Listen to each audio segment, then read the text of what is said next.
ನಾನು ಕಾಲೇಜಿನ ಹೊರಗೆ ನಿಂತು ಅಳುತ್ತಿದ್ದೆ. ಕಾಲೇಜಿನಲ್ಲಿ ಒಂದೇ ಒಂದು ಬಸ್ ಉಳಿದಿತ್ತು. ಒಬ್ಬ ಸೆಕ್ಯೂರಿಟಿ ಮತ್ತು ಕಾಲೇಜಿನ ಪ್ರಾಂಶುಪಾಲರು ಅಲ್ಲೇ ಇದ್ದರು. ಅವರು ನನ್ನನ್ನೇ ದಿಟ್ಟಿಸಿ ನೋಡುತ್ತಿದ್ದರು. ಪ್ರಭಾತ್ ನನ್ನನ್ನು ಕರೆದುಕೊಂಡು ಹೋಗಲು ಯಾವಾಗ ಬರುತ್ತಾನೆ ಎಂದು ನಾನು ಮತ್ತೆ ಮತ್ತೆ ಹೊರಗೆ ನೋಡುತ್ತಿದ್ದೆ. ಅವನು ಇನ್ನೂ ಬಂದಿರಲಿಲ್ಲ ಮತ್ತು ಕಾಲೇಜು ಬಿಟ್ಟು ಅದಾಗಲೇ 1 ಗಂಟೆ ಕಳೆದಿತ್ತು. ಇಡೀ ಕಾಲೇಜು ಖಾಲಿಯಾಗಿತ್ತು. ಪ್ರಾಂಶುಪಾಲರು ತಮ್ಮ ಕೈಗಡಿಯಾರದಲ್ಲಿ ಸಮಯವನ್ನು ಪದೇ ಪದೇ ನೋಡುತ್ತಾ, ನಿನ್ನನ್ನು ಕರೆದುಕೊಂಡು ಹೋಗಲು ಯಾರಾದರೂ ಬರುತ್ತಾರಾ? ನೋಡು, ಇಡೀ ಕಾಲೇಜು ಖಾಲಿಯಾಗಿದೆ. ನಾನು ಕೂಡ ಮನೆಗೆ ಹೋಗಬೇಕು. ನೀನೊಂದು ಕೆಲಸ ಮಾಡು, ಬಸ್ಸಿನಲ್ಲಿ ಹೋಗು ಅಂತ ಹೇಳಿದರು. ಇದನ್ನು ಕೇಳಿ ನಾನು ಇಲ್ಲ ಎಂಬಂತೆ ತಲೆ ಅಲ್ಲಾಡಿಸಿದೆ. ನನಗೆ ನನ್ನ ಮನೆಗೆ ಯಾವಾಗ ಬಸ್ ಹೋಗುತ್ತದೆ ಅಂತ ಗೊತ್ತಿಲ್ಲ. ಯಾಕಂದರೆ ನಾನು ಪ್ರತಿದಿನ ಪ್ರಭಾತ್ ಜೊತೆ ಹೋಗುತ್ತೇನೆ ಅಂತ ಹೇಳಿದೆ. ಇದನ್ನು ಕೇಳಿ ಪ್ರಾಂಶುಪಾಲರು ಆಶ್ಚರ್ಯ ಮತ್ತು ಕೋಪದಿಂದ ನನ್ನನ್ನು ನೋಡುತ್ತಿದ್ದರು. ಅವರು ಹೇಳಿದರು, ನೀನಿಷ್ಟು ದೊಡ್ಡವಳಾಗಿದ್ಯಾ? ನೀನು ಅಂತಿಮ ವರ್ಷದಲ್ಲಿ ಓದುವವಳಾಗಿ ನಿನ್ನ ಮನೆಗೆ ಯಾವ ಬಸ್ ಹೋಗುತ್ತದೆ ಅಂತ ನಿನಗೆ ತಿಳಿದಿಲ್ವಾ? ಅದ್ಭುತ. ನಾನು ಮತ್ತೆ ನನ್ನ ಮೊಬೈಲ್ನಿಂದ ಪ್ರಭಾತ್ನ ಸಂಖ್ಯೆಯನ್ನು ಡಯಲ್ ಮಾಡಿದೆ.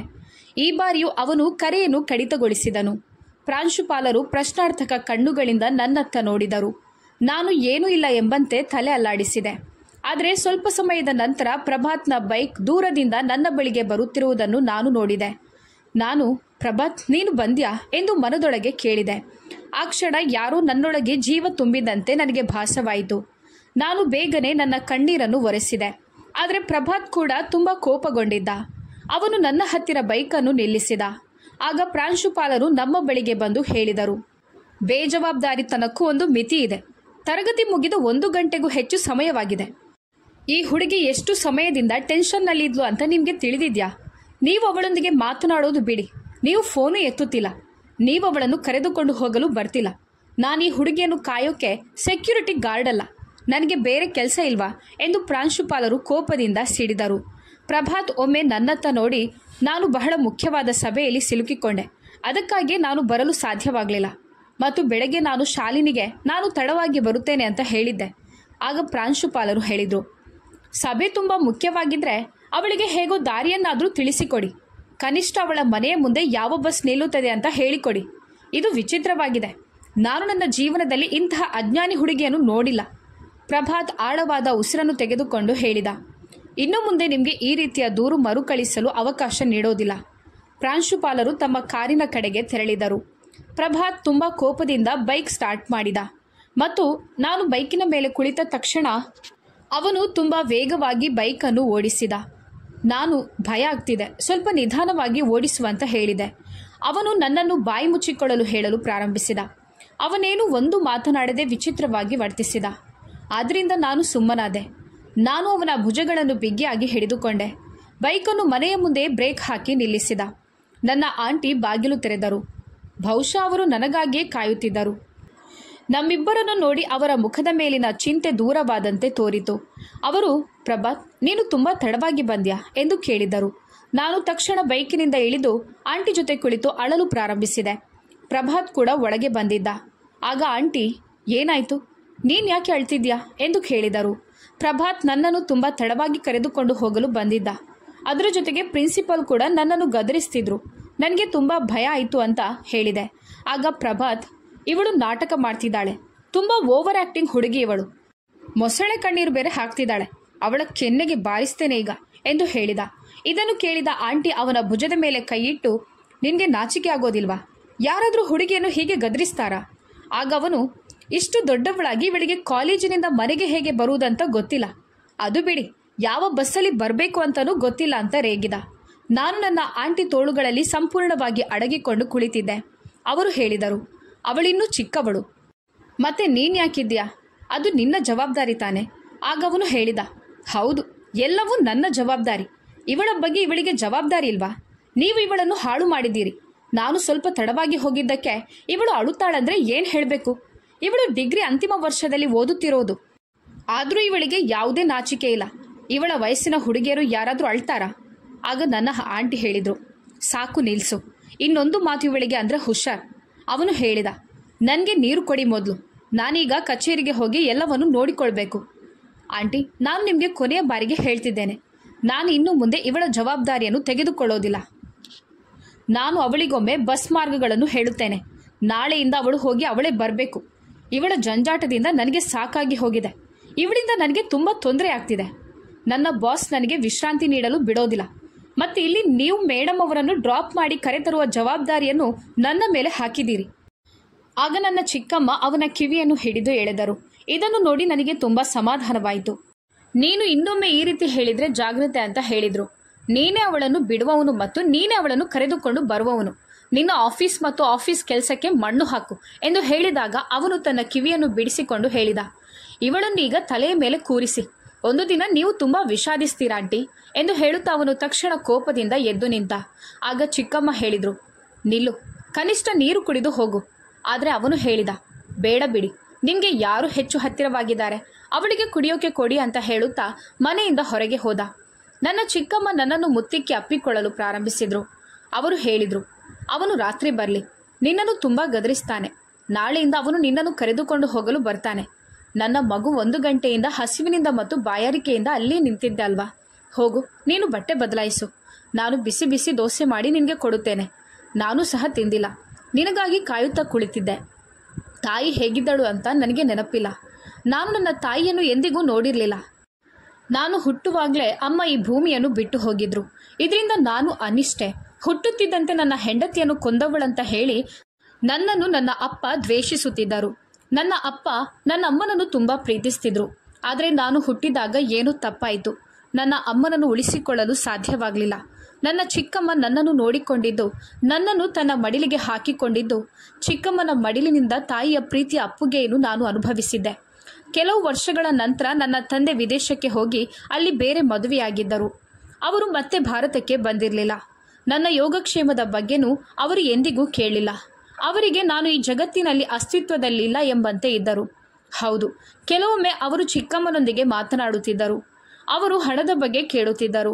ಚಿಕ್ಕಮ್ಮ ನನ್ನ ತಂದೆಯ ಮೇಲೆ ತುಂಬ ಕೋಪಗೊಂಡಿದ್ದರು. ಅವರು, ರಾಕೇಶಣ್ಣ, ನೀವೇನಂದ್ಕೊಂಡಿದ್ದೀರಾ? ನನ್ನ ಮಗಳು ನನ್ನ ಮೇಲೆ ಹೊರೆಯಾಗಿದ್ದಾಳೆ ಅಂತ ನೀವು ಭಾವಿಸಿದ್ದೀರಾ? ಅವಳು ನಿಮ್ಮ 2 ರೊಟ್ಟಿಗಳ ಮೇಲೆ ಅವಲಂಬಿತಳಾಗಿದ್ದಾಳಾ? ನೀವು ಅವಳಿಗೆ ತಂದೆಯ ಪ್ರೀತಿಯನ್ನು ನೀಡದಿರುವಾಗ ಅವಳ ಯೋಗಕ್ಷೇಮದ ಬಗ್ಗೆಯೂ ಕೇಳಬೇಡಿ. ನನಗೆ ನಿಮ್ಮ ಹಣದ ಅಗತ್ಯ ಇಲ್ಲ. ಶಾಲಿನಿಯದ್ದು ನನ್ನ ಜವಾಬ್ದಾರಿ. ಅವಳು ನನ್ನ ಮಗಳು.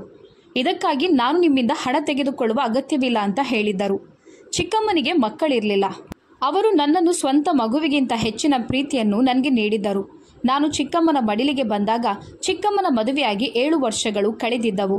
ನನ್ನ ತಾಯಿ ಮತ್ತು ಚಿಕ್ಕಮ್ಮ ನಿಜವಾದ ಸಹೋದರಿಯಂತೆ ಪ್ರೀತಿಸ್ತಿದ್ರು. ಇಬ್ಬರೂ ಮಕ್ಕಳ ಸಂತೋಷಕ್ಕಾಗಿ ಹಂಬಲಿಸುತ್ತಿದ್ದರು. ಚಿಕ್ಕಮ್ಮ ಮತ್ತು ನನ್ನ ತಾಯಿ ಮಗುವನ್ನು ಹೊಂದಲು ಸಾಧ್ಯವಾಗಿರಲಿಲ್ಲ. ನನ್ನ ತಾಯಿಯ ವಿವಾಹವಾಗಿ 10 ವರ್ಷಗಳು ಕಳೆದಿದ್ದರೂ ದೇವರು ಅವರಿಗೆ ಮಗುವನ್ನು ಪಡೆಯುವ ಸಂತೋಷವನ್ನು ನೀಡಿರಲಿಲ್ಲ. ಮತ್ತು 10 ವರ್ಷಗಳ ನಂತರ ಅವರು ಈ ಸಂತೋಷವನ್ನು ಪಡೆದರೂ ಜೀವನದ ಆಟವನ್ನು ಕೊನೆಗೊಳಿಸಿದ್ದರು. ಚಿಕ್ಕಮ್ಮ ಕೂಡ ಮಕ್ಕಳಿಲ್ಲದವರಾಗಿದ್ದರು. ಆದ್ದರಿಂದ ಅವರು ನನ್ನನ್ನು ಬಹಳ ಸಂತೋಷದಿಂದ ಅಪ್ಪಿಕೊಂಡು ನಿಜವಾದ ಮಗಳಂತೆ ಬೆಳೆಸಿದರು. ಪ್ರಭಾತ್ ಚಿಕ್ಕಮ್ಮನ ನಿಜವಾದ ಸಹೋದರಿಯ ಮಗ. ಆದರೆ ಅವರು ಅವನಿಗಿಂತ ನನ್ನನ್ನು ಹೆಚ್ಚು ಪ್ರೀತಿಸ್ತಿದ್ರು. ಮತ್ತು ಬಹುಶಃ ಇದೇ ಕಾರಣದಿಂದ ಪ್ರಭಾತ್ ನನ್ನ ಮೇಲೆ ತುಂಬ ಅಸಮಾಧಾನಗೊಂಡಿದ್ದ. ಚಿಕ್ಕಮ್ಮನ ಸಹೋದರಿ ಮತ್ತು ಸೋದರ ಮಾವ ನಿಧನರಾದಾಗ ಅವನು ನನಗಿಂತ 1 ವರ್ಷ ದೊಡ್ಡವನಾಗಿದ್ದ. ಪ್ರಭಾತ್ ಈ ಜಗತ್ತಿನಲ್ಲಿ ಒಬ್ಬಂಟಿಯಾಗಿದ್ದ. ರಸ್ತೆ ಅಪಘಾತವೊಂದರಲ್ಲಿ ಪ್ರಭಾತ್ ತಂದೆ ತಾಯಿ ಇಬ್ಬರೂ ಸ್ಥಳದಲ್ಲೇ ನಿಧನರಾಗಿದ್ದರು. ಪ್ರಭಾತ್ ಕೂಡ ಅವರೊಂದಿಗೆ ಇದ್ದರೂ ದೇವರ ಪವಾಡದಿಂದ ಅವನು ಪಾರಾಗಿದ್ದನು. 6ನೇ ವಯಸ್ಸಿನಲ್ಲಿ ಪ್ರಭಾತ್ ಕೂಡ ಚಿಕ್ಕಮ್ಮನ ಮಡಿಲಿಗೆ ಬಂದಿದ್ದ. ದೇವರು ಅವರಿಗೆ ಸ್ವಂತ ಗರ್ಭದಿಂದ ಯಾವುದೇ ಮಗುವನ್ನು ನೀಡಿರಲಿಲ್ಲ. ಆದರೆ ಚಿಕ್ಕಮ್ಮ ಖಂಡಿತವಾಗಿಯೂ ಮುಗ್ಧ ಅನಾಥ ಮಕ್ಕಳನ್ನು ಬೆಳೆಸುವ ಪುಣ್ಯವನ್ನು ಗಳಿಸಿದ್ದರು. ಚಿಕ್ಕಮ್ಮ ಬಾಲ್ಯದಿಂದಲೂ ನನ್ನನ್ನು ಹೆಚ್ಚು ಪ್ರೀತಿಸ್ತಿದ್ರು. ನನ್ನ ಚಿಕ್ಕಪ್ಪ ಕೂಡ ನನ್ನ ಪರವಾಗಿರ್ತಿದ್ರು. ಅವರು ಪ್ರಭಾತ್ನನ್ನು ತುಂಬ ಪ್ರೀತಿಸ್ತಿದ್ರು. ಆದರೆ ನಾನು ಅವರಿಬ್ಬರಿಗೂ ಅಚ್ಚುಮೆಚ್ಚಿನವಳಾಗಿದ್ದೆ ಮತ್ತು ಅದಕ್ಕಾಗಿಯೇ ಪ್ರಭಾತ್ ಬಾಲ್ಯದಿಂದಲೂ ನನ್ನನ್ನು ಕೀಟಲೆ ಮಾಡ್ತಿದ್ದ. ಅಂದಿನಿಂದ ಪ್ರಭಾತ್ ಕೂಡ ಸ್ವಲ್ಪ ಬದಲಾಗಿದ್ದನು. ನಾನು ಮತ್ತು ಚಿಕ್ಕಮ್ಮ ಯಾವಾಗಲೂ ಅಳುತ್ತಿದ್ದೆವು. ಮೊದಲ ಬಾರಿಗೆ ಅವನು ನನ್ನ ತಲೆಯ ಮೇಲೆ ಕೈಯಿಟ್ಟು ಸಮಾಧಾನ ಪಡಿಸುತ್ತಾ, ತಾಳ್ಮೆಯಿಂದಿರು, ನೀನು ಮತ್ತು ನಾನು ಅಳಲು ಪ್ರಾರಂಭಿಸಿದರೆ ಚಿಕ್ಕಮ್ಮನನ್ನು ಯಾರು ನೋಡಿಕೊಳ್ಳುತ್ತಾರೆ ಅಂತ ಹೇಳಿದ. ಕ್ರಮೇಣ ಚಿಕ್ಕಮ್ಮ ಕೂಡ ಚೆನ್ನಾಗಿದ್ದರು. ನಾನು ಚಿಕ್ಕಮ್ಮನನ್ನು ನನ್ನ ಮಾತಿನಿಂದ ರಂಜಿಸುತ್ತಿದ್ದೆ. ಈಗ ಅವಳ ಗಮನವೆಲ್ಲ ನನ್ನ ಮೇಲಿತ್ತು. ಅವರು ನನಗೆ ಅಪಾರ ಪ್ರೀತಿಯನ್ನು ನೀಡಿದ್ದರು. ನಾನು ಕಾಲೇಜಿನಿಂದ ಅಂತಿಮ ವರ್ಷ ಪಾಸಾದಾಗ ಪ್ರಭಾತ್ ನನಗೆ ಈಗ ಹೆಚ್ಚಿನ ಅಧ್ಯಯನಕ್ಕಾಗಿ ದೊಡ್ಡ ವಿಶ್ವವಿದ್ಯಾಲಯದಲ್ಲಿ ಪ್ರವೇಶ ಪಡೆಯಬೇಕೆಂದು ಹೇಳಿದ್ದ. ಆದರೆ ನಾನು ಮೊದಲಿನಿಂದಲೂ ನಿಷ್ಪ್ರಯೋಜಕ ರೀತಿಯ ಹುಡುಗಿ. ನನಗೆ ಅಧ್ಯಯನದ ಬಗ್ಗೆ ಹೆಚ್ಚು ಆಸಕ್ತಿ ಇರಲಿಲ್ಲ. ನಾನು ಡಿಗ್ರಿ ಓದಿದ್ದರೆ ಪ್ರಭಾತ್ನ ಭಯದಿಂದಾಗಿ. ಯಾವುದೇ ವಿಷಯದಲ್ಲಿ ನನಗೆ ಯಾವುದೇ ತೊಂದರೆ ಎದುರಾಗುತ್ತಿದ್ದರೂ ಆಗ ಅವನೇ ಅದನ್ನು ನನಗೆ ವಿವರಿಸ್ತಿದ್ದ. ಆದರೆ ನಾನು ವಿಶ್ವವಿದ್ಯಾಲಯದಲ್ಲಿ ಪ್ರವೇಶ ಪಡೆಯಲು ಸ್ಪಷ್ಟವಾಗಿ ನಿರಾಕರಿಸಿದೆ. ನಾನು ಮುಂದೆ ಓದಲು ಇಷ್ಟವಿಲ್ಲ ಎಂದೆ. ಅವನು ನನ್ನನ್ನೇ ದಿಟ್ಟಿಸಿ ನೋಡಿ, ನೀನು ಮುಂದೆ ಓದೋದಿಲ್ಲ ಯಾಕೆ ಎಂದನು. ನಾನು ಆಂಟಿಯತ್ತ ಬೇಡುವ ಕಣ್ಣುಗಳಿಂದ ನೋಡಿದೆ. ಅವರು, ಪ್ರಭಾತ್, ಅವಳಿಗೆ ಓದಲು ಇಷ್ಟವಿಲ್ಲದಿದ್ರೆ ಯಾಕೆ ಒತ್ತಾಯಿಸ್ತಿದ್ಯಾ? ಆಗ ಪ್ರಭಾತ್, ಆಂಟಿ, ನಿಮ್ಗೇನಾಯ್ತು? ಶಾಲಿನಿಗೆ ಬುದ್ಧಿ ಇಲ್ಲ, ಅದರ ಜೊತೆಗೆ ನೀವು ಅವಳ ಮೂರ್ಖತನವನ್ನು ಬೆಂಬಲಿಸ್ತಿದ್ದೀರಿ. ಆಗ ಆಂಟಿ, ಸಾಕು ಬಿಡು, ನನ್ನ ಮಗಳಿಗೆ ಓದಲು ಇಷ್ಟ ಇಲ್ಲದಿದ್ರೆ ಪುಸ್ತಕಗಳ ಹೊರೆಯನ್ನು ಅವಳ ತಲೆಯ ಮೇಲೆ ಯಾಕೆ ಹಾಕಲು ಬಯಸ್ತೀಯಾ ಎಂದರು. ಪ್ರಭಾತ್ ಕಿರಿಕಿರಿಯಿಂದ ಕೋಣೆಯಿಂದ ಹೊರಟು, ನೀವು ಅವಳ ಭವಿಷ್ಯವನ್ನು ಹಾಳು ಮಾಡ್ತಿದ್ದೀರಿ ಅಂತ ಹೇಳಿದ. ಆದರೆ ನನಗೂ ಇದರ ಬಗ್ಗೆ ಕಾಳಜಿ ಇಲ್ಲ, ನನ್ನ ಚಿಕ್ಕಮ್ಮನಿಗೂ ಇರಲಿಲ್ಲ. ನಾನು ಮನೆಯ ಎಲ್ಲ ಜವಾಬ್ದಾರಿಗಳನ್ನು ಸಂತೋಷದಿಂದ ವಹಿಸಿಕೊಂಡೆ. ಆದರೆ ಒಂದು ದಿನ ಆಂಟಿಗೆ ಎದೆಯಲ್ಲಿ ತೀವ್ರ ನೋವು ಕಾಣಿಸತೊಡಗಿತ್ತು. ಪ್ರಭಾತ್ ಅವರನ್ನು ಆಸ್ಪತ್ರೆಗೆ ಕರೆದೊಯ್ದ. ನಾನು ಅವರೊಂದಿಗೆ ಹೋಗಿರಲಿಲ್ಲ. ಅವರು ಅಳುತ್ತಿದ್ದರು. ಆಸ್ಪತ್ರೆಗೆ ಹೋಗುವ ಮೊದಲು ಆಂಟಿ ನನ್ನನ್ನು ಸಮಾಧಾನಪಡಿಸಿದರು. ನೀನು ಯಾಕೆ ಹೇಳ್ತಿದ್ಯಾ? ಸ್ವಲ್ಪ ನೋವಿದೆ. ನಾನು ಸ್ವಲ್ಪ ಸಮಯದ ನಂತರ ಔಷಧಿ ತೆಗೆದುಕೊಂಡು ಹಿಂತಿರುಗುತ್ತೇನೆ. ನಂತರ ರಾತ್ರಿ 3 ಗಂಟೆಗೆ ನಾನು ಮನೆಯಲ್ಲಿದ್ದೆ. ಅವರು ಹಿಂತಿರುಗಿ ಬರುವುದಕ್ಕಾಗಿ ಕಾಯುತ್ತಿದ್ದೆ. ಆದರೆ ಅವರು ಬರಲಿಲ್ಲ. ಬೆಳಗ್ಗೆ ನನ್ನ ಗೇಟಿನ ಹೊರಗೆ ಆಂಬ್ಯುಲೆನ್ಸ್ ಶಬ್ದ ಕೇಳಿಸಿತು. ನಾನು ತಕ್ಷಣ ಹೊರಗೆ ಬಂದು ಬಾಗಿಲು ತೆರೆದೆ. ಪ್ರಭಾತ್ ಅಳುತ್ತಿದ್ದ. ಅವನು ತನ್ನ ಬೈಕ್ನಿಂದ ಇಳಿದು ಆಂಬ್ಯುಲೆನ್ಸ್ ಬಾಗಿಲು ತೆರೆದಾಗ ನನ್ನ ಚಿಕ್ಕಮ್ಮನ ಮೃತದೇಹವು ಸ್ಟ್ರೆಚರ್ನಲ್ಲಿ ಬಿದ್ದಿರುವುದನ್ನು ನೋಡಿದಾಗ ನನಗೆ ಹುಚ್ಚು ಹಿಡಿದಂತೆ ಭಾಸವಾಯಿತು. ನಾನು ನನ್ನ ಚಿಕ್ಕಮ್ಮನ ಬಳಿಗೆ ಓಡಿ ಅವರನ್ನು ಅಲುಗಾಡಿಸಲು ಪ್ರಾರಂಭಿಸಿದೆ. ನಾನು, ಚಿಕ್ಕಮ್ಮ, ದಯವಿಟ್ಟು ಎದ್ದೇಳಿ. ನೀವು ಯಾಕೆ ಎದ್ದೇಳ್ತಿಲ್ಲ? ನೀವು ಗುಣಮುಖರಾದ ನಂತರ ಹಿಂದಿರುಗುತ್ತೀರಿ ಅಂತ ಹೇಳಿದ್ರಿ. ಪ್ರಭಾತ್ ಅಳುತ್ತಾ ನನ್ನ ಬಳಿಗೆ ಬಂದು ನನ್ನ ಚಿಕ್ಕಮ್ಮನ ತೋಳನ್ನು ನನ್ನ ಕೈಯಿಂದ ಬಿಡಿಸಿದನು. ಅವನು, ಚಿಕ್ಕಮ್ಮ ನಮ್ಮನ್ನು ಬಿಟ್ಟು ಹೋಗಿದ್ದಾರೆ, ಅವರು ನಮ್ಮನ್ನು ಬಿಟ್ಟು ದೂರ ಹೋಗಿದ್ದಾರೆ. ಹೀಗೆ ಹೇಳುತ್ತಾ ಅವನು ಜೋರಾಗಿ ಅಳಲು ಪ್ರಾರಂಭಿಸಿದ. ನಾನು ಹೇಳಿದೆ, ನೀನು ಸುಳ್ಳು ಹೇಳ್ತಿದ್ಯಾ. ಚಿಕ್ಕಮ್ಮ ಗುಣಮುಖರಾದ ನಂತರ ಹಿಂದಿರುಗುತ್ತೇನೆ ಅಂತ ಹೇಳಿದ್ರು. ನಾನು ಕಿರುಚಾಡುತ್ತಿದ್ದೆ. ನೆರೆಹೊರೆಯ ಅನೇಕ ಮಹಿಳೆಯರು ನನ್ನ ಬಳಿಗೆ ಬಂದು ನನ್ನನ್ನು ಸಮಾಧಾನ ಪಡಿಸಲು ಪ್ರಾರಂಭಿಸಿದರು. ಆದರೆ ಒಂದು ಹುಚ್ಚು ನನ್ನನ್ನು ಆವರಿಸಿಕೊಂಡಂತೆ ಇತ್ತು. ನಾನು ಅಳುತ್ತಿದ್ದೆ. ಹೀಗೆ 4-5 ದಿನಗಳು ಕಳೆದವು. ನಾನು ಸರಿಯಾಗಿ ಊಟ ಮಾಡಲಿಲ್ಲ, ನಿದ್ದೆಯೂ ಮಾಡಲಿಲ್ಲ. 6ನೇ ದಿನ ಪ್ರಭಾತ್ ನನ್ನ ಕೋಣೆಗೆ ಬಂದ. ಅವನ ಕೈಯಲ್ಲಿ ಊಟದ ತಟ್ಟೆ ಇತ್ತು. ಅವನು ನನ್ನ ಪಕ್ಕದಲ್ಲಿ ಕುಳಿತು, ಚಿಕ್ಕಮ್ಮ ಹಿಂತಿರುಗೋದಿಲ್ಲ ಅಂತ ಹೇಳಿದ. ಹಾಗಿರುತ್ತಿದ್ದರೆ ಅವರು ಬಹಳ ಹಿಂದೆ ಹಿಂದಿರುಗುತ್ತಿದ್ದರು. ಕೆಲವು ವಾಸ್ತವಗಳು ತುಂಬ ಕಠಿಣ ಮತ್ತು ಕಹಿಯಾಗಿರುತ್ತವೆ ಶಾಲಿನಿ. ಆದರೆ ನಾವು ಅವುಗಳನ್ನು ಸಹಿಸಿಕೊಳ್ಳಬೇಕು. ನಿನ್ನ ಕಣ್ಣೀರು ಇದಕ್ಕೆ ಪರಿಹಾರವಲ್ಲ. ನಾವೆಲ್ಲರೂ ಅಸಹಾಯಕರು. ಹೊರಡುವವರನ್ನು ತಡೆಯಲು ನಮಗೆ ಸಾಧ್ಯವಿಲ್ಲ. ಹೀಗೆ ಹೇಳುತ್ತಾ ಅವನು ಮೊದಲ ತುತ್ತನ್ನು ನನ್ನ ಬಾಯಿಯ ಹತ್ತಿರ ತಂದನು. ಮೊದಲ ಬಾರಿಗೆ ಅವನು ನನ್ನೊಂದಿಗೆ ತುಂಬ ಮೃದುವಾಗಿ ಮತ್ತು ಪ್ರೀತಿಯಿಂದ ಮಾತನಾಡಿದ್ದನು. ನಾನು ಊಟವನ್ನು ಮಾಡಿದೆ. ನಂತರ ಅವನು ನನ್ನೊಂದಿಗೆ ಒಂದು ಮುಖ್ಯವಾದ ವಿಷಯದ ಬಗ್ಗೆ ಮಾತನಾಡಲು ಬಯಸುತ್ತೇನೆ ಅಂತ ಹೇಳಿದ. ಆಯಿತು, ನನಗೆ ಹೇಳು ಅಂತ ಹೇಳಿದೆ. ಚಿಕ್ಕಮ್ಮ ಇಲ್ಲಿದ್ದಾಗ ಬೇರೆ, ಆದರೆ ಈಗ ಅದು ವಿಭಿನ್ನವಾಗಿದೆ ಎಂದು ಅವನು ಹೇಳಿದ. ನಾನು ಆಳವಾದ ಉಸಿರನ್ನು ತೆಗೆದುಕೊಂಡೆ. ಜೀವನದಲ್ಲಿ ಇಂತಹ ಸನ್ನಿವೇಶ ಬರುತ್ತದೆ ಎಂದು ನಾನು ಊಹಿಸಲು ಸಾಧ್ಯವಾಗಲಿಲ್ಲ. ನಿಜ ಹೇಳಬೇಕಂದ್ರೆ ಅವನೊಂದಿಗಿನ ನಮ್ಮ ಸಂಬಂಧವು ನಾವಿಬ್ಬರೂ ಒಂದೇ ಸೂರಿನಡಿ ಒಂಟಿಯಾಗಿ ವಾಸಿಸುವಂತಿರಲಿಲ್ಲ. ಅವನು ನನ್ನನ್ನು ದತ್ತು ತೆಗೆದುಕೊಳ್ಳುವ ಬಗ್ಗೆ ಮಾತನಾಡುತ್ತಾನೆ ಎಂದು ನಾನಂದುಕೊಂಡಿದ್ದೆ. ಇಲ್ಲ, ಹಾಗಾಗೋಕೆ ಸಾಧ್ಯವಿಲ್ಲ. ಅದು ಅಲ್ಲದಿದ್ದರೆ ಬೇರೆ ಏನಾಗಿರಬಹುದು. ಅವನು ನನ್ನನ್ನು ಮದುವೆ ಆಗುವ ಬಗ್ಗೆ ಮಾತನಾಡಿದರೆ ನನಗೆ ಯಾವುದೇ ಬೆಂಬಲವಿಲ್ಲದ ಕಾರಣ ನಾನದನ್ನು ಒಪ್ಪಿಕೊಳ್ಳುತ್ತೇನೆ ಅಂತ ಭಾವಿಸಿದೆ.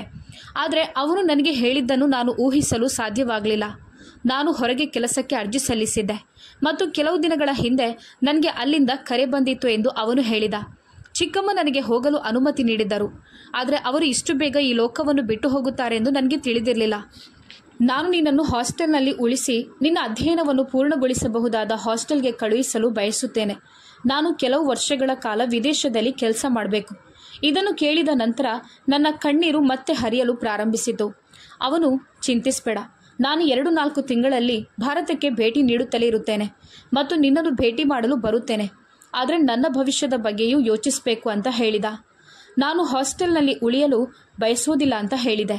ಆಗ ಅವನು, ನಿನಗೆ ಯಾವುದೇ ಸಮಸ್ಯೆ ಅಲ್ಲಿ ಎದುರಾಗೋದಿಲ್ಲ, ನಾನೆಲ್ಲವನ್ನು ನೋಡಿಕೊಳ್ಳುತ್ತಿದ್ದೇನೆ ಅಂತ ಹೇಳಿದ. ನಾನು ಹೇಳಿದೆ, ಆದರೂ ನಾನು ಹಾಸ್ಟೆಲ್ನಲ್ಲಿ ಉಳಿಯಲು ಬಯಸೋದಿಲ್ಲ ಮತ್ತು ನೀನು ಬೇರೆ ದೇಶಕ್ಕೆ ಹೋಗುವ ಅಗತ್ಯ ಇಲ್ಲ.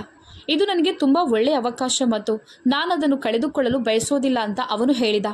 ನಾನು, ಪ್ರಭಾತ್, ನನ್ನನ್ನು ಮದುವೆಯಾಗು ಅಂತ ಹೇಳಿದೆ. ಒಬ್ಬ ಹುಡುಗಿಯಾದವಳು ಇದನ್ನು ತನ್ನಷ್ಟಕ್ಕೆ ತಾನೇ ಹೇಳಿಕೊಳ್ಳೋದು ತುಂಬ ಕಷ್ಟ. ಆದರೆ ಅವನಿದನ್ನು ನನ್ನ ಬಳಿ ಹೇಳಬೇಕಿತ್ತು. ಅವನು ನನ್ನನ್ನು ಬೆಂಬಲಿಸಬೇಕಿತ್ತು.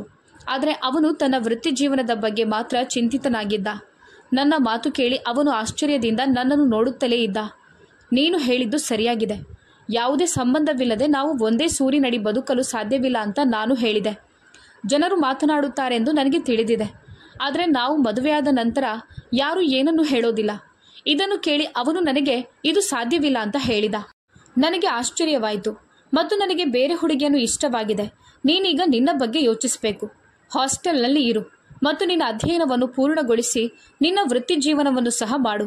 ನೀನು ಓದಿ ನಿನ್ನ ಕಾಲಿನ ಮೇಲೆ ನೀನು ನಿಲ್ಲಬೇಕು. ನಿನ್ನನ್ನು ನಡೆಯುವಂತೆ ಮಾಡಲು ನನಗೆ ಸಾಧ್ಯವಿಲ್ಲ, ಕ್ಷಮಿಸು. ಇದನ್ನು ಕೇಳಿ ನಾನು ಅಳಲು ಪ್ರಾರಂಭಿಸಿದೆ.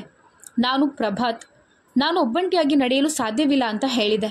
ಬಾಲ್ಯದಿಂದಲೂ ನಿನ್ನ ನೆರಳಲ್ಲಿ ನಾನು ನಡೆಯುತ್ತಿದ್ದೇನೆ ಅಂತ ನಿನಗೆ ತಿಳಿದಿದೆ ಅಂತ ಹೇಳಿದೆ. ಬಾಲ್ಯದಿಂದಲೂ ನಾನು ನಿನಗಾಗಿ ತ್ಯಾಗಗಳನ್ನು ಮಾಡುತ್ತಿದ್ದೇನೆ ಎಂದು ಅವನು ಹೇಳಿದ. ನನ್ನ ಜೀವನದುದ್ದಕ್ಕೂ ನಿನ್ನ ಬೆರಳನ್ನು ಹಿಡಿದು ನಾನು ನಡೆಯುತ್ತೇನೆ ಎಂದು ನೀನು ನನ್ನ ಬಗ್ಗೆ ಹೇಗೆ ಯೋಚಿಸ್ತೀಯಾ? ನನಗೆ ನನ್ನದೇ ಆದ ಜೀವನ ಇಲ್ವಾ?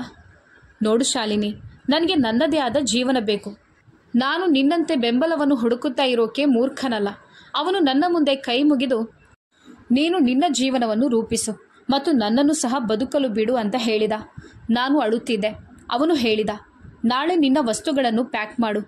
ನಾನು ನಿನ್ನನ್ನು ಹಾಸ್ಟೆಲ್ಗೆ ಬಿಡುತ್ತೇನೆ ಮತ್ತು ನಿನ್ನನ್ನು ವಿಶ್ವವಿದ್ಯಾಲಯಕ್ಕೆ ಸೇರಿಸುತ್ತೇನೆ. ನಾನು ಇಲ್ಲಿಂದ ಕೆಲವು ದಿನಗಳಲ್ಲಿ ಎಲ್ಲವನ್ನು ಮುಗಿಸಿ ಹೊರಡುತ್ತೇನೆ. ಅವನು ಹೋಗಬೇಕು ಅಂತ ಹೇಳಿ ಹೊರಟು ಹೋದ ಮತ್ತು ನಾನು ತುಂಬ ಅಳುತ್ತಿದ್ದೆ. ಪ್ರಭಾತ್ ಹೇಳಿದ್ದು ಸರಿ. ಅವನು ನನಗಾಗಿ ತನ್ನ ವೃತ್ತಿ ಜೀವನವನ್ನು ಪಣಕ್ಕಿಡುತ್ತಾನೆ ಎಂಬ ಅವನ ಕಾಳಜಿ ಏನು? ನಾನು ಬೆಳಗ್ಗೆ ಅಳುತ್ತಾ ಮನೆಯಿಂದ ಹೊರಟೆ. ಚಿಕ್ಕಮ್ಮ ಹೋದ ತಕ್ಷಣ ಪ್ರಭಾತ್ ಕೂಡ ತನ್ನ ನೋಟವನ್ನು ಬದಲಾಯಿಸಿದ. ಮದುವೆಯ ಬಗ್ಗೆ ಮಾತನಾಡೋದು ಹುಡುಗಿಗೆ ತುಂಬ ಕಷ್ಟ ಅಂತ ನನಗೆ ತಿಳಿದಿತ್ತು. ಆದರೂ ನಾನು ಹಾಗೆ ಮಾಡಿದೆ. ಆದರೆ ಅವನು ನನ್ನನ್ನು ಅವಮಾನಿಸಿದ್ದ. ಇಲ್ಲಿಯವರೆಗೆ ನಾನು ಚಿಕ್ಕಮ್ಮ ಇಲ್ಲದೆ ಮಲಗಿರಲಿಲ್ಲ. ಇನ್ನು ಹಾಸ್ಟೆಲ್ನಲ್ಲಿ ಉಳಿಯುವುದು ನನಗೆ ದೊಡ್ಡ ಪರೀಕ್ಷೆಯಂತೆ ತೋರುತ್ತಿತ್ತು. ಆದರೆ ನಾನು ನನ್ನ ಬಗ್ಗೆ ಯೋಚಿಸಬೇಕಾಗಿತ್ತು. ನಾನು ವಿಶ್ವವಿದ್ಯಾಲಯದಲ್ಲಿ ಪ್ರವೇಶ ಪಡೆದಿದ್ದೆ ಮತ್ತು 2 ದಿನಗಳ ಕಾಲ ಹಾಸ್ಟೆಲ್ನಲ್ಲಿದ್ದೆ. ನನ್ನ ಕೋಣೆಯಲ್ಲಿ ಒಬ್ಬ ರೂಮ್ಮೇಟ್ ಕೂಡ ಇದ್ದಳು. ಅವಳ ಹೆಸರು ನೈನಾ. ಎಲ್ಲೋ ಕೆಲಸ ಮಾಡ್ತಿದ್ಲು. ನಾನು ಹೀಗೆ ಅಳುತ್ತಿರುವುದನ್ನು ನೋಡಿ ಅವಳು ಮೊದಲು ನನ್ನನ್ನು ನಿರ್ಲಕ್ಷಿಸಿದಳು. ನಂತರ ಅವಳು, 2 ದಿನಗಳಿಂದ ನೀನು ಯಾಕೆ ಅಳ್ತಿದ್ಯಾ ಅಂತ ಕೇಳಿದಳು. ನಾನು ನನ್ನ ಚಿಕ್ಕಮ್ಮ ನನ್ನನ್ನು ಈ ಲೋಕದಲ್ಲಿ ಒಂಟಿಯಾಗಿ ಬಿಟ್ಟಿದ್ದಾರೆ. ನನ್ನ ತಾಯಿ ನನ್ನ ಬಾಲ್ಯದಲ್ಲೇ ನನ್ನನ್ನು ಬಿಟ್ಟು ಹೋಗಿದ್ದಾರೆ. ನಾನು ತುಂಬ ದುರದೃಷ್ಟವಂತ ಹುಡುಗಿ. ನನ್ನ ಮಾತು ಕೇಳಿದ ನಂತರ ಆ ಹ್ಯಾಂಡ್ಸಮ್ ಹುಡುಗ ನಿನ್ನನ್ನು ಇಲ್ಲಿ ಬಿಟ್ಟು ಹೋಗಿದ್ದಾನಲ್ವಾ? ಅವನು ಯಾರು? ನಾನೀಗ ಪ್ರಭಾತ್ನನ್ನು ದ್ವೇಷಿಸಲು ಪ್ರಾರಂಭಿಸಿದ್ದೆ. ನಾನು ಅವನ ಹೆಸರನ್ನು ತೆಗೆದುಕೊಳ್ಬೇಡ ಅಂತ ಹೇಳಿದೆ. ಅವನು ನಾಚಿಕೆ ಇಲ್ಲದ ಕತ್ತೆ. ಅವನ ಆಸರೆ ನನಗೆ ಹೆಚ್ಚು ಬೇಕು ಅಂತ ಅವನಿಗೆ ತಿಳಿದಿತ್ತು. ಆದರೂ ಅವನು ನನ್ನನ್ನು ಇಲ್ಲಿ ಹಾಸ್ಟೆಲ್ನಲ್ಲಿ ಬಿಟ್ಟು ಹೋದ. ಅವನು ಬೇರೆ ಹುಡುಗಿಯನ್ನು ಪ್ರೀತಿಸ್ತಾನೆ. ಆ ಹುಡುಗಿ ಅವನಿಗೆ ಎಂದಿಗೂ ಸಿಗದಂತೆ ದೇವರು ನೋಡಿಕೊಳ್ಳಲಿ. ಅವಳು ಬೇರೆ ಯಾರನ್ನಾದರೂ ಮದುವೆ ಆಗಲಿ. ಪ್ರಭಾತ್ ಅವಳನ್ನು ನೆನಪಿಸಿಕೊಳ್ಳುತ್ತಾ ಅಳುತ್ತಲೇ ಇರ್ತಾನೆ. ನಾನು ಪ್ರಭಾತ್ ಮೇಲೆ ಹೆಚ್ಚು ಕೋಪಗೊಂಡಿದ್ದೆ. ನಾನು ಸಂಪೂರ್ಣವಾಗಿ ಅಸಹಾಯಕಳಾಗಿದ್ದೆ. ನೈನಾ ಬಂದು ನನ್ನ ಪಕ್ಕದಲ್ಲಿ ಕುಳಿತು ಹೇಳಿದಳು, ಹೋ, ನೀನು ನಿಜವಾಗಿಯೂ ತುಂಬ ದುಃಖಿತಳಾಗಿದ್ಯಾ? ಮೊದಲು ನಿನ್ನ ತಾಯಿಯನ್ನು ಕಳ್ಕೊಂಡಿದ್ಯಾ, ಮತ್ತೀಗ ಚಿಕ್ಕಮ್ಮ. ಅದೂ ಅಲ್ಲದೆ ಅವನು ನಿನ್ನನ್ನು ಬಿಟ್ಟು ಹೋದ. ಅವನು ಯಾವಾಗಲೂ ನಿನ್ನ ಜೊತೆ ಇರುತ್ತೇನೆ ಎಂದು ನಿನಗೆ ಭರವಸೆ ನೀಡಿದ್ದಾನೆ ಎಂದು ಅವಳು ಕೇಳಿದಳು. ನಾನು ಇಲ್ಲ ಅಂತ ತಲೆ ಅಲ್ಲಾಡಿಸಿದೆ. ನಂತರ ಅವಳು ಕೇಳಿದಳು, ಅವನು ನಿನ್ನನ್ನು ಪ್ರೀತಿಸುತ್ತೇನೆ ಅಂತ ಎಂದಾದರೂ ಹೇಳಿದ್ದಾನೆ? ಆಗಲೂ ನಾನು ಇಲ್ಲ ಅಂತ ತಲೆ ಅಲ್ಲಾಡಿಸಿದೆ.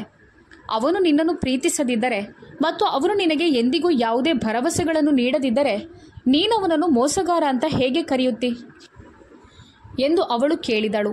ಅವನು ನನ್ನನ್ನು ಪ್ರೀತಿಸಲಿಲ್ಲ ಅಂತ ನಾನು ಹೇಳಿದೆ. ಅದು ನನ್ನ ಬಲವಂತ. ನನಗೆ ಬೆಂಬಲ ಬೇಕಿತ್ತು. ಅವನು ನನ್ನನ್ನು ಬೆಂಬಲಿಸಬೇಕಿತ್ತು. ನನ್ನ ಮಾತು ಕೇಳಿ ನೈನಾ ಹೇಳಿದಳು, ನಿನ್ನ ಮಾತು ಕೇಳಿದ ನಂತರ ನನಗೆ ಹಾಗೆ ಅನ್ನಿಸೋದಿಲ್ಲ. ಆ ಹುಡುಗನದ್ದೇನೂ ತಪ್ಪಿಲ್ಲ. ಅವನಿಗೂ ಅವನದ್ದೇ ಆದ ಜೀವನವಿದೆ ಮತ್ತು ಅವನು ಹೇಳಿದ್ದು ಸರಿ. ನೀನು ನಿನ್ನ ಬಗ್ಗೆ ಯೋಚಿಸಬೇಕು. ಇದನ್ನು ಕೇಳಿ ನನಗೆ ನೈನಾಳ ಮೇಲೂ ಕೋಪ ಬರಲು ಪ್ರಾರಂಭಿಸಿತು. ನನಗೆ ಅಧ್ಯಯನದಲ್ಲಿ ಆಸಕ್ತಿ ಇರಲಿಲ್ಲ. ಆದರೆ ನಾನು ನನ್ನ ಗಮನವನ್ನೆಲ್ಲ ನನ್ನ ಅಧ್ಯಯನದ ಕಡೆಗೆ ಕೇಂದ್ರೀಕರಿಸಿದೆ. ಆದರೆ ಈಗಲೂ ನನ್ನ ಸ್ಥಿತಿ ಹಾಗೇ ಇತ್ತು. ನನ್ನ ಹಾಸ್ಟೆಲ್ ವಿಶ್ವವಿದ್ಯಾಲಯಕ್ಕೆ ತುಂಬ ಹತ್ತಿರದಲ್ಲಿತ್ತು. ನಾನು ವಿಶ್ವವಿದ್ಯಾಲಯದಿಂದ ಹಿಂತಿರುಗಿದ ತಕ್ಷಣ ನಾನು ನೇರವಾಗಿ ಹಾಸ್ಟೆಲ್ ಕೋಣೆಗೆ ಹೋಗುತ್ತಿದ್ದೆ. ನಾನೆಲ್ಲಿಗೂ ಹೋಗುತ್ತಿರಲಿಲ್ಲ. ನೈನಾ ತನ್ನೊಂದಿಗೆ ಮಾರುಕಟ್ಟೆಗೆ ಹೋಗಿ ನನಗಾಗಿ ಏನಾದರೂ ಖರೀದಿಸುವಂತೆ ಹಲವು ಬಾರಿ ಹೇಳಿದಳು. ಹೊರಗೆ ಹೋಗುವಾಗ ಪ್ರಭಾತ್ ನನ್ನ ಖಾತೆಯನ್ನು ತೆರೆದಿದ್ದನು ಮತ್ತು ATM ಕಾರ್ಡನ್ನು ಸಹ ಮಾಡಿ ನನಗೆ ನೀಡಿದ್ದನು. ಅವನು ನಿನಗೆ ಹಣ ಬೇಕಾದರೆ ಈ ಕಾರ್ಡ್ನಿಂದ ವಿತ್ಡ್ರಾ ಮಾಡ್ಕೊ ಅಂತ ಹೇಳಿದ್ದ. ನನಗೆ ನಿನ್ನ ಹಣ ಅಗತ್ಯ ಇಲ್ಲ ಅಂತ ನಾನು ಹೇಳಿದೆ. ನಿನ್ನ ದೃಷ್ಟಿಕೋನದಲ್ಲಿ ಅದನ್ನು ಸಾಲವಾಗಿ ತೆಗೆದುಕೋ. ನೀನು ಗಳಿಸಲು ಪ್ರಾರಂಭಿಸಿದಾಗ ಅದನ್ನು ಹಿಂದಿರುಗಿಸುವಂತ ಹೇಳಿದ. ಆದರೆ ಇಲ್ಲಿಯವರೆಗೆ ನನಗೆ ಅವನ ಹಣದ ಅಗತ್ಯವಿರಲಿಲ್ಲ. ಆ ಸಮಯದಲ್ಲಿ ನಾನು ತುಂಬಾ ಅಸಹಾಯಕಳಾಗಿದ್ದೆ. ನಾನು ಆ ವ್ಯಕ್ತಿಯಿಂದ ಹಣವನ್ನು ತೆಗೆದುಕೊಳ್ಳಲು ನಿರಾಕರಿಸಲು ಸಹ ಸಾಧ್ಯವಾಗಲಿಲ್ಲ. ಆಗ ನಾನು ಅನಗತ್ಯವಾಗಿ ಖರ್ಚು ಮಾಡಲಿಲ್ಲ. ನಾನು ಹೆಚ್ಚು ಬಟ್ಟೆಗಳನ್ನು ಅಥವಾ ಬೇರೆ ಯಾವುದೇ ವಸ್ತುಗಳನ್ನು ಖರೀದಿಸಲಿಲ್ಲ. ನಾನು ವ್ಯಾಸಂಗ ಮಾಡಲು ಪ್ರಾರಂಭಿಸಿದೆ. ವಿಶ್ವವಿದ್ಯಾನಿಲಯದ ಅನೇಕ ಹುಡುಗಿಯರು ಸ್ನೇಹಿತರಾದರು. ಅವರು ಆಗಾಗ್ಗೆ ವಿಶ್ವವಿದ್ಯಾನಿಲಯದ ಹೊರಗಿನ ರೆಸ್ಟೋರೆಂಟ್ಗಳಿಗೆ ತಿನ್ನಲು ಹೋಗುತ್ತಿದ್ದರು. ಅವರು ತಿನ್ನುತ್ತಿದ್ದರು, ಶಾಪಿಂಗ್ ಮಾಡ್ತಿದ್ರು. ಕೆಲವೊಮ್ಮೆ ಅವರು ನನ್ನನ್ನು ಅವರೊಂದಿಗೆ ಕರೆದುಕೊಂಡು ಹೋಗ್ತಿದ್ರು. ನಾನು ಮೊದಲ ಬಾರಿಗೆ ನನ್ನ ಸ್ನೇಹಿತರೊಂದಿಗೆ ಬಂದಾಗ ನನ್ನ ಮುಂದೆಯೇ ಪ್ರಭಾತ್ ಒಂದು ಹುಡುಗಿಯ ಜೊತೆ ಕುಳಿತಿದ್ದನ್ನು ನಾನು ನೋಡಿದೆ. ಅವನು ನಗುತ್ತಾ ಅವಳೊಂದಿಗೆ ಮಾತನಾಡುತ್ತಿದ್ದ. ಆ ಹುಡುಗಿ ತುಂಬ ಸುಂದರವಾಗಿದ್ದಳು. ಅವಳನ್ನು ನೋಡಿ ನನಗೆ ಆಶ್ಚರ್ಯವಾಯಿತು. ಯಾಕಂದರೆ ಅವನು ಅಮೆರಿಕಾಗೆ ಹೋಗಬೇಕು ಮತ್ತು ಅವನಿಗೆ ಅಲ್ಲಿ ಕೆಲಸ ಸಿಕ್ಕಿದೆ ಅಂತ ಹೇಳ್ತಿದ್ದ. ಆದರೆ ಅವನಿಲ್ಲಿ ಭಾರತದಲ್ಲಿ ಕುಳಿತು ತನ್ನ ಗೆಳತಿಯೊಂದಿಗೆ ಮಾತನಾಡೋದ್ರಲ್ಲಿ ನಿರತನಾಗಿದ್ದ. ಇದರ ಅರ್ಥ ಅವನು ನನಗೆ ಸುಳ್ಳು ಹೇಳಿದ್ದ. ನಾನು ಅಲ್ಲಿಂದ ತಕ್ಷಣ ಹಿಂತಿರುಗಿದೆ. ನನ್ನ ಸ್ನೇಹಿತೆ ನನ್ನನ್ನು ಕೇಳುತ್ತಲೇ ಇದ್ದಳು, ಆದರೆ ನಾನು ಹಿಂತಿರುಗಿದೆ. ಆ ದಿನ ನಾನು ತುಂಬ ಅಳುತ್ತಿದ್ದೆ. ಅವನು ಅಮೆರಿಕಾಗೆ ಹೋಗುತ್ತಿದ್ದೇನೆ ಅಂತ ನನಗೆ ಸುಳ್ಳು ಹೇಳಿದ್ದ. ಆದರೆ ಅವನು ಇಲ್ಲಿದ್ದಾನೆ. ಬಹುಶಃ ಅವನು ನನ್ನನ್ನು ದೂರ ಮಾಡಲು ಬಯಸಿದ್ದ. ಆದ್ದರಿಂದ ಅವನು ನನ್ನನ್ನು ಮನೆಯಿಂದ ಹೊರಗೆ ಹಾಕಿದ್ದ. ಅವನು ಪ್ರೀತಿಸಿದ ಹುಡುಗಿಯೊಂದಿಗೆ ನಗುತ್ತಾ ಮಾತನಾಡುತ್ತಿದ್ದ. ಅವನು ಇಂದಿನವರೆಗೂ ನನ್ನೊಂದಿಗೆ ನೇರವಾಗಿ ಮಾತನಾಡಿರಲಿಲ್ಲ. ನಾನು ನನ್ನ ಚಿಕ್ಕಮ್ಮನನ್ನು ಮಿಸ್ ಮಾಡಿಕೊಳ್ಳಲು ಪ್ರಾರಂಭಿಸಿದೆ. ಅವಳು ನನ್ನ ಸ್ವಂತ ತಾಯಿಯಂತೆ ಇದ್ದಳು. ಈ ವ್ಯಕ್ತಿ ಮೊದಲಿನಿಂದಲೂ ನನ್ನನ್ನು ದ್ವೇಷಿಸುತ್ತಿದ್ದನು. ಕೆಲವು ವಾರಗಳ ನಂತರ ಅವನ ಕರೆ ಬಂದಿತು. ಆದರೆ ನಾನು ಅವನ ಕರೆಯನ್ನು ಸ್ವೀಕರಿಸಲಿಲ್ಲ. ಅವನು ಹಲವು ಬಾರಿ ಕರೆ ಮಾಡಿದ, ಆದರೆ ಅವನ ಕರೆಯನ್ನು ನಾನು ಸ್ವೀಕರಿಸಲಿಲ್ಲ. ಆವತ್ತಿನಿಂದ ಅವನೊಂದಿಗೆ ನನಗೆ ಯಾವುದೇ ಸಂಪರ್ಕವಿರಲಿಲ್ಲ. ನಾನು ಶೀಘ್ರದಲ್ಲೇ ನನ್ನ ಅಧ್ಯಯನವನ್ನು ಮುಗಿಸಿ ಕೆಲಸ ಗಿಟ್ಟಿಸುತ್ತೇನೆ ಮತ್ತು ಅವನ ಪ್ರತಿ ಪೈಸೆಯನ್ನು ಹಿಂದಿರುಗಿಸುತ್ತೇನೆ ಎಂದು ನಿರ್ಧರಿಸಿದ್ದೆ. ನನಗೆ ಅವನ ಉಪಕಾರಗಳು ಬೇಡ. ಆದರೆ ಸ್ವಲ್ಪ ಸಮಯದ ನಂತರ ಬಾಗಿಲು ತಟ್ಟಿದ ಶಬ್ದ ಕೇಳಿತು ಮತ್ತು ಬಾಗಿಲು ತೆರೆದಾಗ ಕೆಲಸದಾಕೆ ಅಲ್ಲಿ ನಿಂತಿದ್ದಳು. ಇನ್ಚಾರ್ಜ್ ನಿಮ್ಮನ್ನು ಕೆಳಗೆ ಕರೆದಿದ್ದಾರೆ ಅಂತ ಹೇಳ್ತಿದ್ಲು. ನಾನು ಕೆಳಗೆ ಹೋಗಿ ಪ್ರಭಾತ್ ಎಂಬ ಹುಡುಗನಿಂದ ಕರೆ ಬಂದಿದೆ, ಅವನೊಂದಿಗೆ ಮಾತನಾಡಿ ಅಂತ ಹೇಳಿದರು. ನಾನು ಯಾರೊಂದಿಗೂ ಮಾತನಾಡಲು ಬಯಸೋದಿಲ್ಲ, ನಾನು ಇಲ್ಲಿಲ್ಲ ಅಂತ ಹೇಳಿ ಅಂತ ಅವರಿಗೆ ಹೇಳಿದೆ. ಫೋನ್ ಆನ್ ಆಗಿದ್ದರೂ ಮತ್ತು ಧ್ವನಿ ಅವನನ್ನು ತಲುಪಿದ್ದರೂ ನನಗೆ ಯಾವುದೇ ಕಾಳಜಿ ಇರಲಿಲ್ಲ. ಇನ್ಚಾರ್ಜ್ ಆಶ್ಚರ್ಯದಿಂದ ನನ್ನನ್ನು ನೋಡಿದರು. ಅವನು ಮತ್ತೆ ಕರೆ ಮಾಡಿದರೆ ನನ್ನನ್ನು ಕರಿಬೇಡಿ ಅಂತ ನಾನು ಹೇಳಿದೆ. ನನಗೆ ಈ ವ್ಯಕ್ತಿಯೊಂದಿಗೆ ಯಾವುದೇ ಸಂಬಂಧವಿಲ್ಲ. ನಾನು ತುಂಬ ಕೋಪಗೊಂಡು ಮೇಲಕ್ಕೆ ಬಂದೆ. ಕೆಲವು ಗಂಟೆಗಳ ನಂತರ ಉಸ್ತುವಾರಿ ಮತ್ತೆ ನನ್ನನ್ನು ಕೆಳಗೆ ಕರೆದು ಮುಂದಿನ ವೇಟಿಂಗ್ ಕೋಣೆಗೆ ಹೋಗು, ನಾನೀಗ ಬರುತ್ತೇನೆ ಅಂತ ಹೇಳಿದರು. ನಾನು ಕೋಣೆಗೆ ಪ್ರವೇಶಿಸಿದ ತಕ್ಷಣ ಪ್ರಭಾತ್ ತುಂಬ ಕೋಪದಲ್ಲಿ ಮುಂದೆ ನಿಂತಿದ್ದ ಮತ್ತು ನನ್ನನ್ನೇ ನೋಡುತ್ತಿದ್ದ. ಉಸ್ತುವಾರಿ ನನಗೆ ಸುಳ್ಳು ಹೇಳಿ ನನ್ನನ್ನು ಇಲ್ಲಿಗೆ ಕಳುಹಿಸಿದ್ದಾರೆಂದು ನನಗೆ ತಿಳಿಯಿತು. ನಾನು ಬಾಗಿಲಲ್ಲಿ ನಿಂತಿದ್ದೆ. ಅವನು ಒಳಗೆ ಬಾ, ನಾನು ನಿನ್ನೊಂದಿಗೆ ಮಾತನಾಡಬೇಕು ಎಂದನು. ನಾನು ಹೇಳಿದೆ, ಬೇಡ, ನನಗೇನು ಮಾತನಾಡೋಕೆ ಇಲ್ಲ. ಅವನು ನನ್ನ ಬಳಿಗೆ ಬಂದು ನಿಂತು ನಿನ್ನ ಸಮಸ್ಯೆ ಏನು ಅಂತ ಕೇಳಿದ. ನೀನು ನಿನ್ನ ಸ್ವಂತ ಕೆಲಸ ನೋಡಿಕೊ ಅಂದೆ. ನನ್ನ ಮಾತು ಕೇಳಿ ಕೋಪಗೊಂಡು ನೀನ್ಯಾಕೆ ಇಷ್ಟೊಂದು ಆ್ಯಟಿಟ್ಯೂಡ್ ತೋರಿಸ್ತಿದ್ಯಾ ಅಂತ ಕೇಳಿದ. ನನ್ನ ಆಸೆಯಂತೆ ನನ್ನ ಜೀವನ ನಡೆಸಲು ಬಿಡು ಅಂತ ನಾನು ಹೇಳಿದೆ. ನನ್ನ ಮಾತು ಕೇಳಿ ಅವನು ಕೋಪದಿಂದ ಕೆರಳಿದನು. ನಿನ್ನ ಜೀವನದಲ್ಲಿ ಹಸ್ತಕ್ಷೇಪ ಮಾಡಲು ನಾನು ನಿನ್ನನ್ನು ಕರೆದಿಲ್ಲ ಅಂತ ಹೇಳಿದ. ನಿನಗೆ ಏನಾದರೂ ಬೇಕಾ ಅಂತ ಕೇಳಬೇಕೆಂದುಕೊಂಡಿದ್ದೆ. ನಿನ್ನ ಕೃಪೆ ನನಗೆ ಬೇಡ ಅಂತ ನಾನು ಹೇಳಿದೆ. ನನ್ನ ಫಲಿತಾಂಶ ಕೆಲವು ತಿಂಗಳುಗಳಲ್ಲಿ ಬರುತ್ತದೆ ಮತ್ತು ನನಗೆ ಕೆಲಸ ಸಿಗುತ್ತದೆ ಅಂತ ಹೇಳಿದೆ. ನನ್ನ ಮಾತು ಕೇಳಿ ಅವನು ಸ್ವಲ್ಪ ಹೊತ್ತು ನನ್ನತ್ತ ನೋಡಿದ. ನಂತರ ತನ್ನ ಕೈಗಳನ್ನು ತನ್ನ ಜೇಬಿನಲ್ಲಿಟ್ಟುಕೊಂಡು ಹೇಳಿದ, ಸರಿ, ನೀನು ನಿನ್ನ ಬಗ್ಗೆ ಯೋಚಿಸುತ್ತಿರುವುದು ಒಳ್ಳೆಯದು.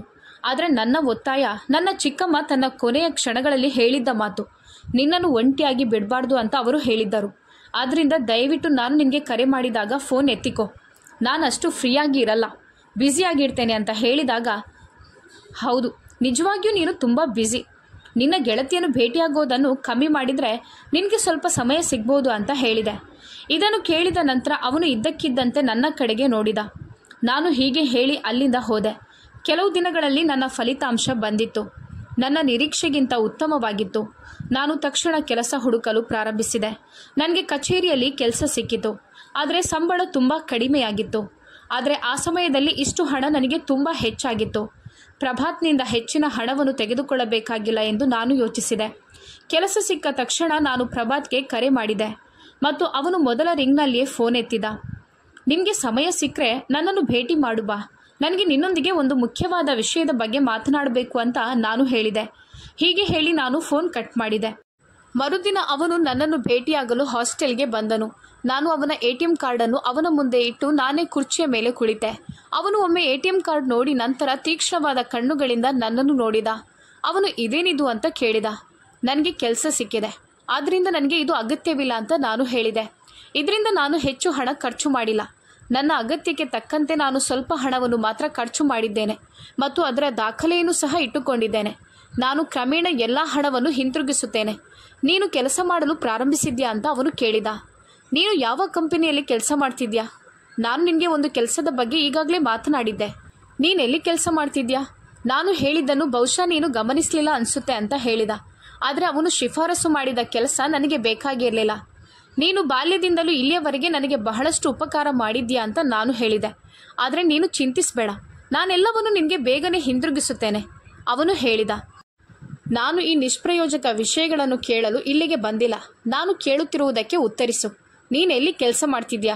ನನ್ನನ್ನು ಕೇಳದೆ ನೀನು ಏನು ಬೇಕಾದರೂ ಮಾಡೋಕ್ಕೆ ನಿನಗೆ ಹಕ್ಕಿಲ್ಲ. ಆಗ ನಾನು, ನನ್ನ ನಿರ್ಧಾರ ತೆಗೆದುಕೊಳ್ಳಲು ನನಗೆ ಸ್ವಾತಂತ್ರ್ಯ ಇದೆ.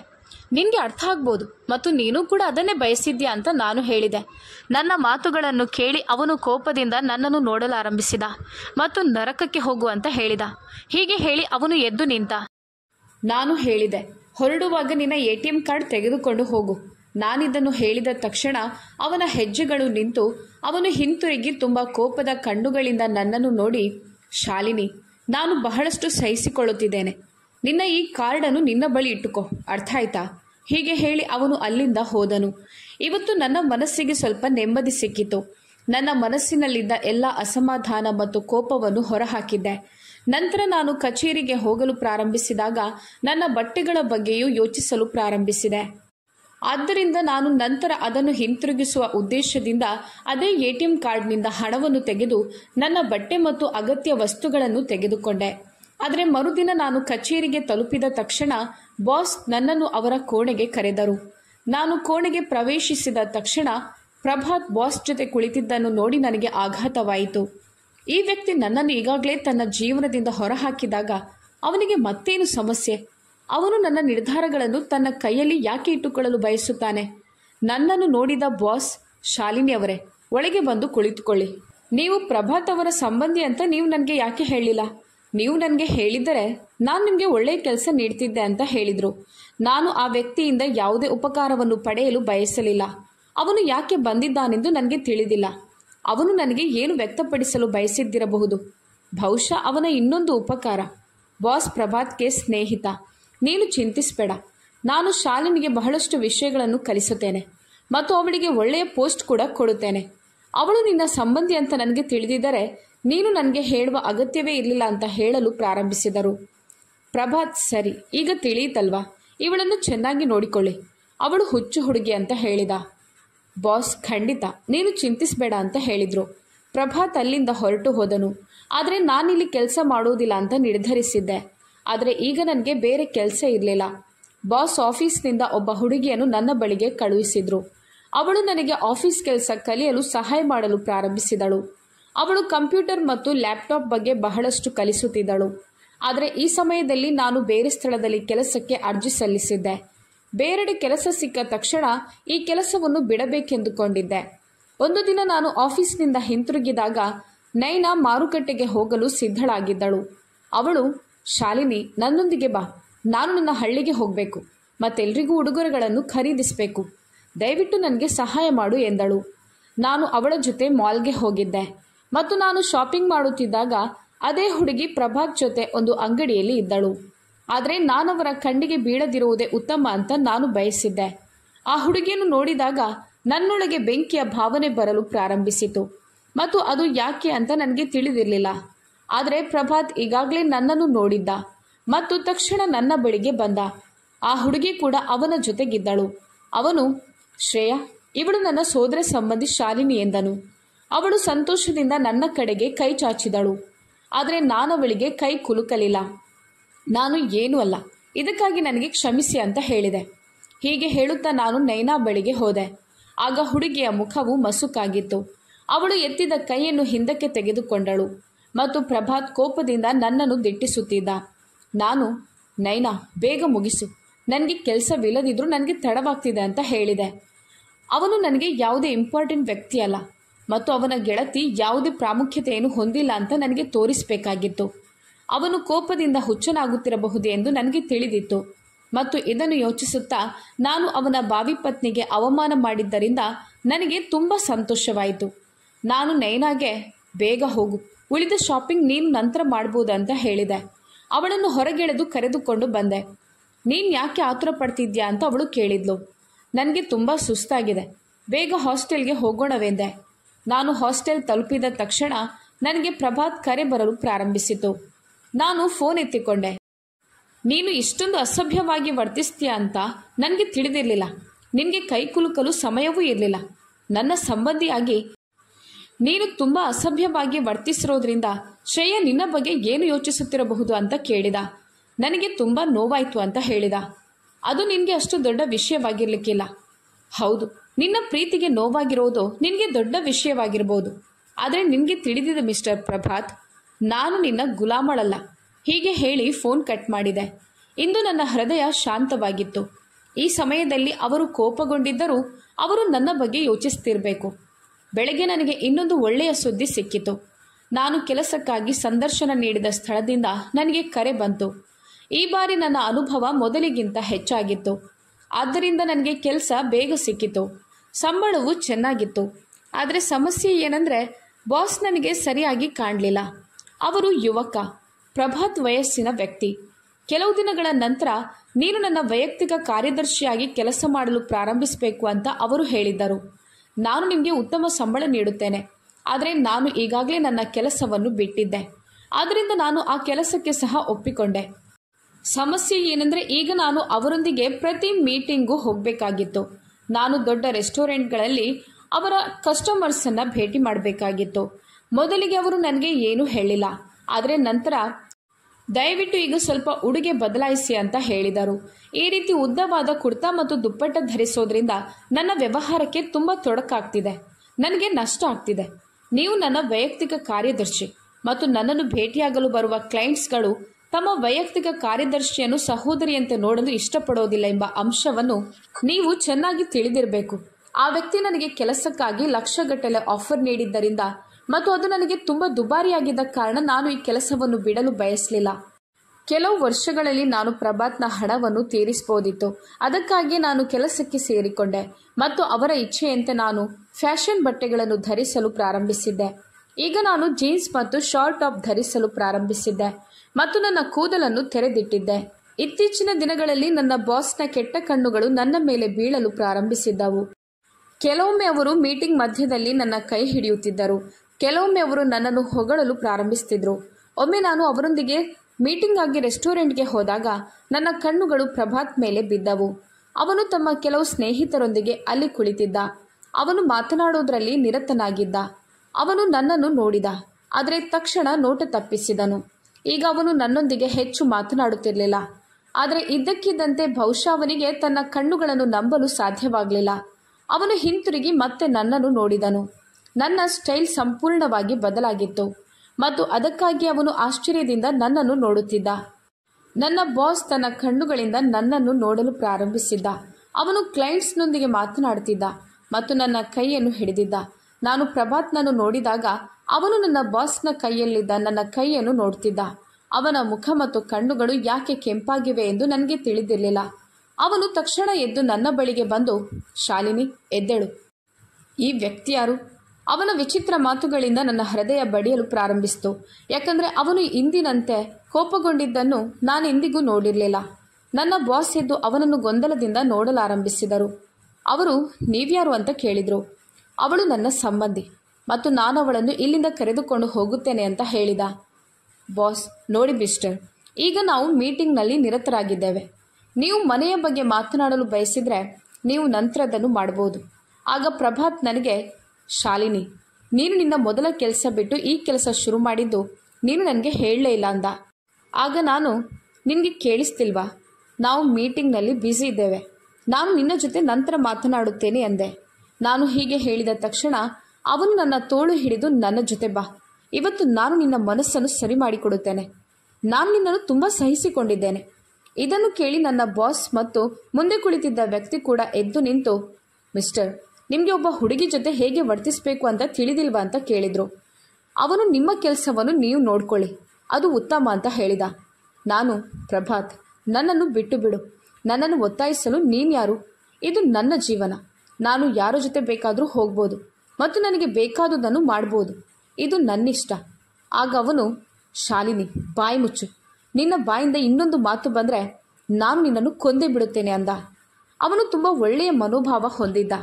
ಅವನು ನನ್ನನ್ನು ಸಂಪೂರ್ಣವಾಗಿ ಸ್ವೀಕರಿಸದೇ ಇರಬಹುದು, ಆದರೆ ನನ್ನನ್ನು ಬಿಟ್ಟು ಹೋಗಿರಲಿಲ್ಲ. ಅವನಿಗೆ ನನ್ನನ್ನು ಮದುವೆಯಾಗಲು ಸಾಧ್ಯವಾಗದಿದ್ದಾಗ ನನ್ನ ಮೇಲೆ ಹಕ್ಕು ಪಡೆಯಲು ಅವನು ಯಾರು? ಹಾಗಾದರೆ ಅವನು ನನ್ನ ಮೇಲೆ ಯಾಕೆ ಆರೋಪ ಮಾಡ್ತಿದ್ದ? ನಾನು ಅವನಿಗೆ ಕೋಪದಿಂದ ಉತ್ತರಿಸಲು ಬಯಸಿದ್ದೆ, ಆದರೆ ಅವನು ತುಂಬ ಕೋಪಗೊಂಡಿದ್ದನು.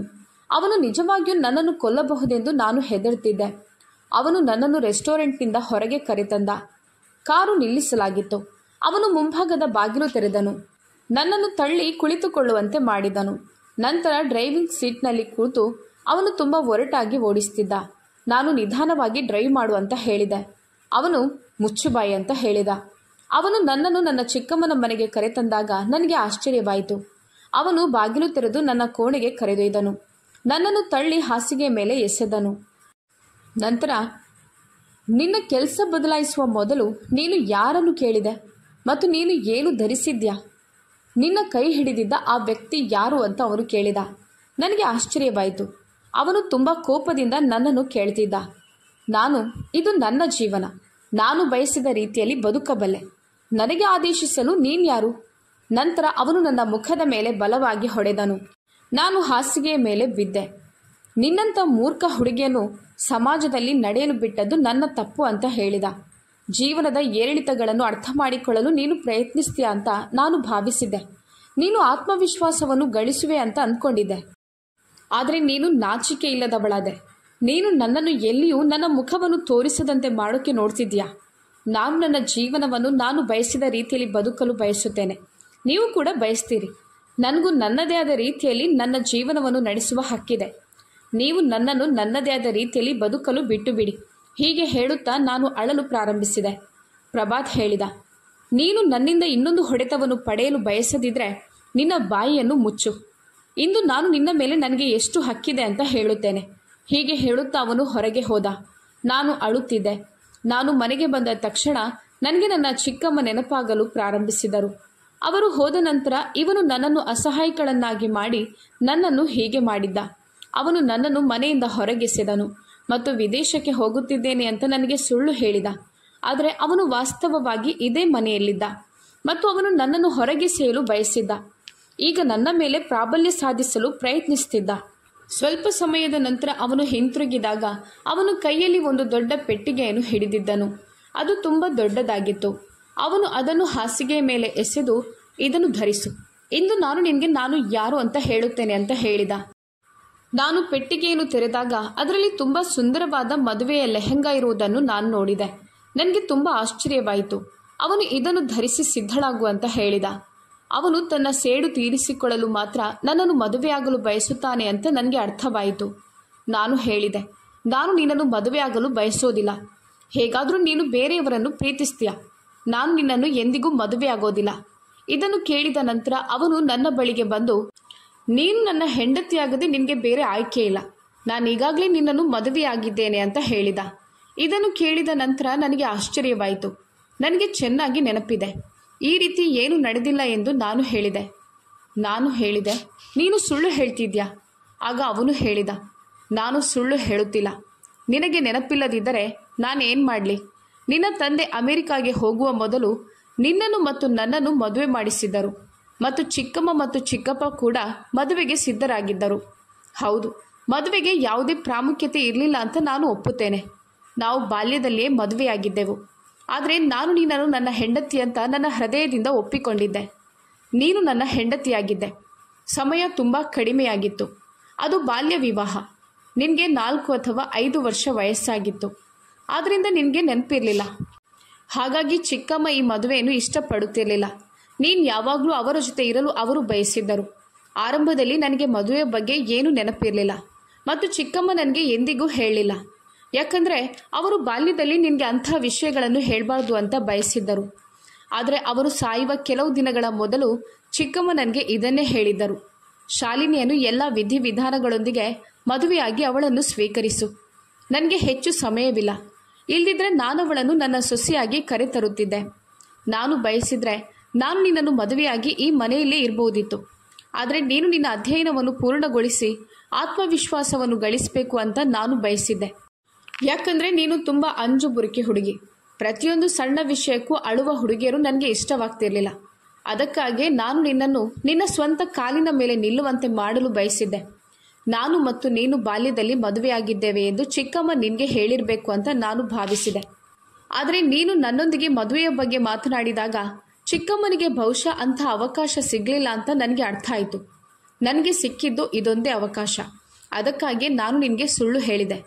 ನೀನು ಹಾಸ್ಟೆಲ್ನಲ್ಲಿ ಇರಬೇಕು ಅಂತ ನಾನು ಬಯಸಿದ್ದೆ. ಇದರಿಂದ ನೀನು ಪ್ರಪಂಚದ ಬಣ್ಣಗಳನ್ನು ತಿಳಿದುಕೊಳ್ಬೋದು. ಆದರೆ ಬಹುಶಃ ನನ್ನ ಅದೃಷ್ಟ ಕೆಟ್ಟದಾಗಿದೆ.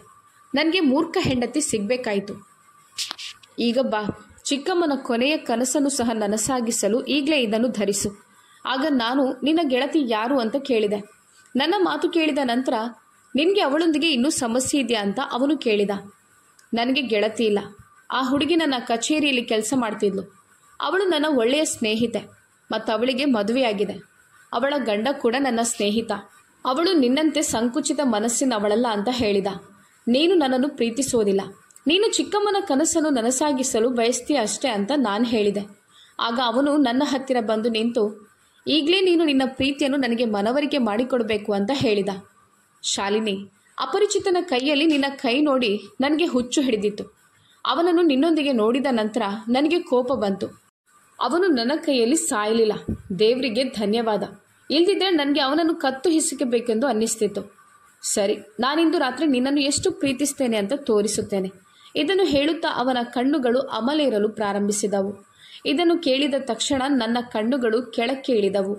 ಅವನು ನಗಲು ಪ್ರಾರಂಭಿಸಿದ ಮತ್ತು ಬೇಗ ಸಿದ್ಧಳಾಗುವಂತ ಹೇಳಿದ. ಅವನು ಕೋಣೆಯಿಂದ ಹೊರಟು ಹೋದನು.